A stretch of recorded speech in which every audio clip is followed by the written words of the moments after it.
Assalamualaikum dan salam sejahtera. Bertemu kembali dalam channel Cikgu Ina. Untuk kali ini, kita akan teruskan lagi dengan bab yang ketiga iaitu pemasaran. Jom.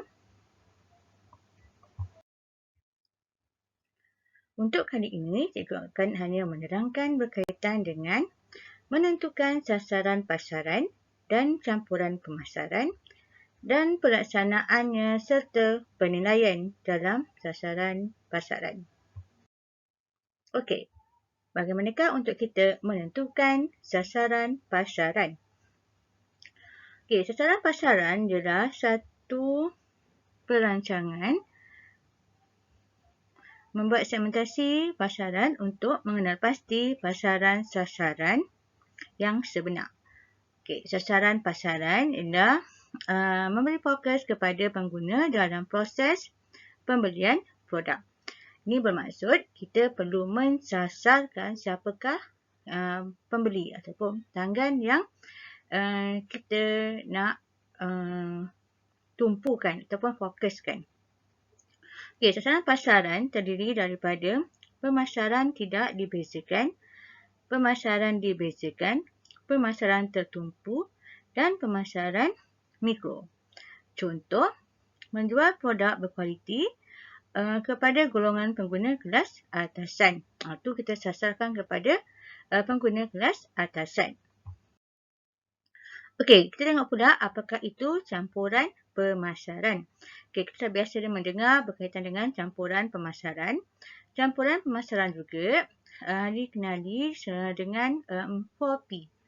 Okey, campuran pemasaran merupakan kombinasi strategi pemasaran iaitu produk, harga, promosi dan pengedaran atau pengagihan. Okey, pemasar melaksanakan segala strategi campuran pemasaran untuk meningkatkan jualan produk dalam pasaran. Okey, untuk campuran pemasaran, kita nak menjual produk kena pastikan bahawa apa dia produk yang kita jual, bagaimana untuk meletakkan harga, bagaimana kita mempromosikan produk tersebut dan bagaimana untuk kita mengagihkan atau mengedarkan produk tersebut. Itu yang dinamakan campuran pemasaran. Contoh, produk mewah ditentukan dengan harga yang tinggi bagi golongan pengguna kelas atasan melalui jualan bersemuka. So, sasaran dia dah produk tu telah ditentukan sasaran dia iaitu golongan kelas atasan. Itu produknya ialah produk mewah. Okey, kemudian bagaimana nak melaksanakan sasaran pasaran ni? Okey, merujuk kepada pemasar perlu menjalankan strategi sasaran pasaran dan campuran pemasaran yang telah dirancang. Kita perlu merancang bagaimana untuk membuat sasaran pasaran dan menggunakan sasaran pasaran tu dengan campuran pemasaran. So, bila kita dah rancang, kita dapat mengetahui bagaimana untuk menentukan harga produk, promosi, pengedaran dia dan produk apa yang dah kita keluarkan.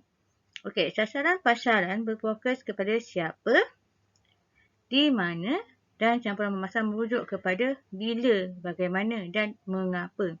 Sebab kita nak laksanakan sasaran pasaran tu, kita tahu kenapa kita jual baju ni, untuk siapa. Contohlah kalau baju, untuk siapa, remaja, dewasa dan sebagainya. Okay, contohnya, produk berkualiti disasarkan kepada pengguna kelas atasan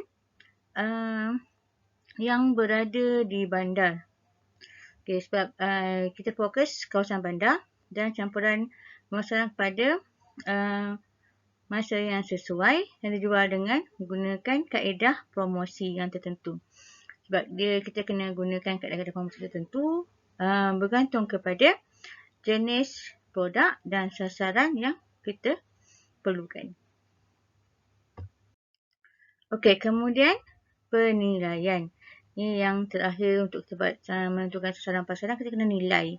Okey, penilaian ialah tindakan untuk mengukur keberkesanan terhadap sasaran pasaran dan campuran pemasaran yang telah dilaksanakan. Kena pastikan bahawa apa yang kita sasarkan mengikut yang kita rancang.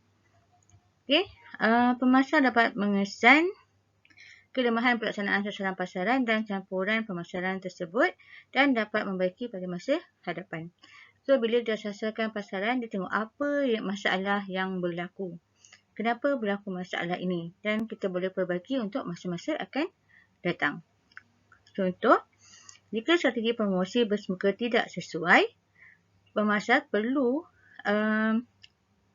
mengubah sesuai strategi promosi sedia ada berdasarkan penilaian yang telah dibuat.